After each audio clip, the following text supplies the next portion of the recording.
mo manakaninyo. Manaw sa kanino.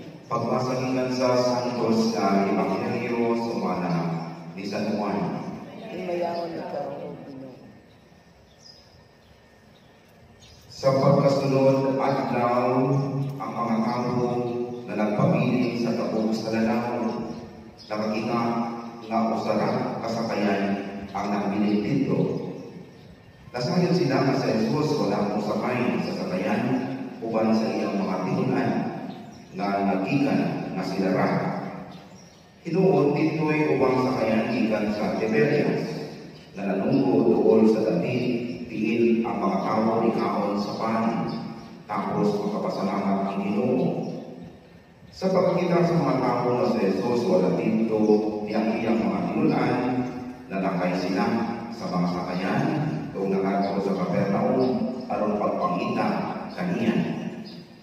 Sa nakaplagan na ila sa Jesus dito sa tabok sa lalaw, miingon sila kaniya, magtutudlo, kanos ka pa, mahirapot titi. Si Jesus dito ba?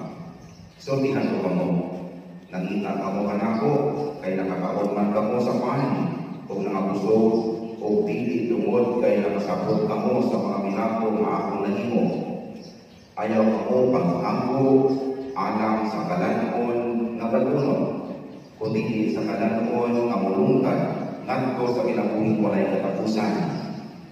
Kining kalanunan, ihagat ka ninyo sa anak sa tao, kaya ipapikay man siya sa Diyos na amahan sa timaan sa iyang pagkuyon.